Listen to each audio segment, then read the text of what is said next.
Family violence is literally making us sicker at the population level. And it's a topic that we think affects only a few people, but we've done a lot of research over the years which is showing us how common it is for the population. Almost half of our children are exposed to some form of adverse childhood experiences. About 1 in 4 girls experience child sexual abuse. At the population level, 1 in 3 New Zealand women experience physical or sexual violence in their lifetime. And if you include other forms of abuse like psychological abuse or controlling behavior, that number goes up to 1 in 2. We're learning this, we've known this for a while, but we fail to engage with it as a health issue. Some of the other data that we're seeing is really strong about how lifetime experience of these forms of adversity contribute to our problems of mental health. We know that it's really common, and we also know that it has profound health effects for people. And it's not just health effects in terms of injuries, it's health effects in terms of people's mental health. It's also health in terms of people's physical health. It's not just physical in terms of injury or broken arms or black eyes, it's physical in terms of chronic health effects. So we're seeing the association between experience of violence and trauma in terms of cardiovascular disease, increased risk of cancer, increased risk of diabetes for children who have experienced child sexual abuse.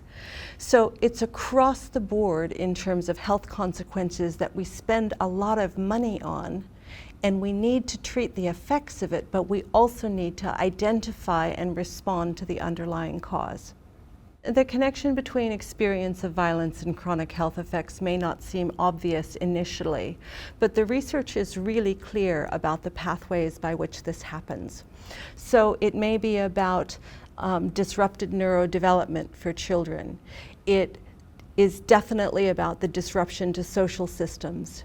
It's certainly about the physiological pathways. We know that those who experience violence and trauma have increased inflammation, increased toxic stress response.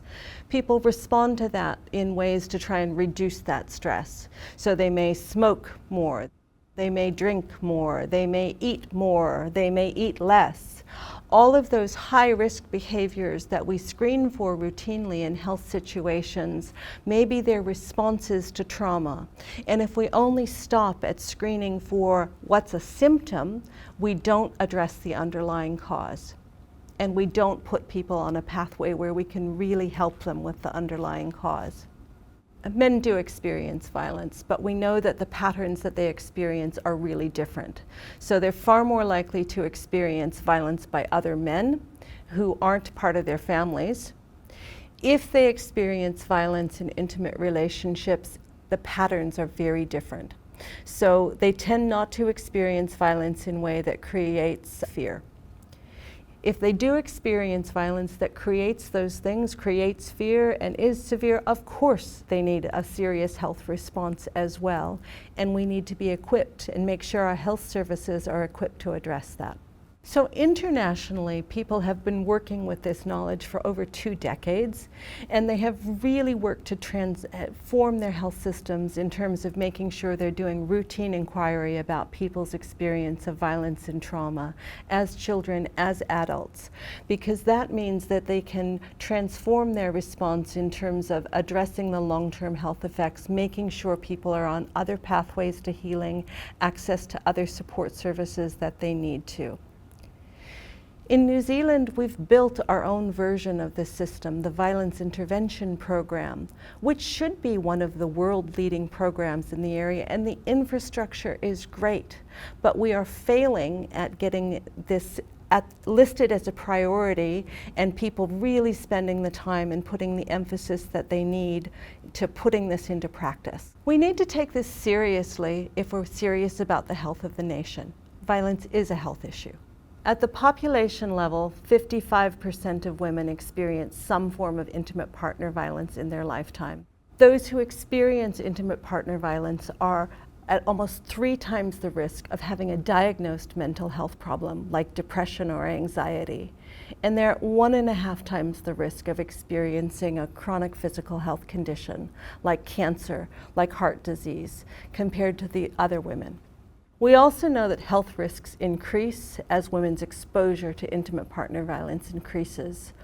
Over 11%, over 1 in 10 women in our country have experienced 4 or more types of intimate partner violence in their lifetime.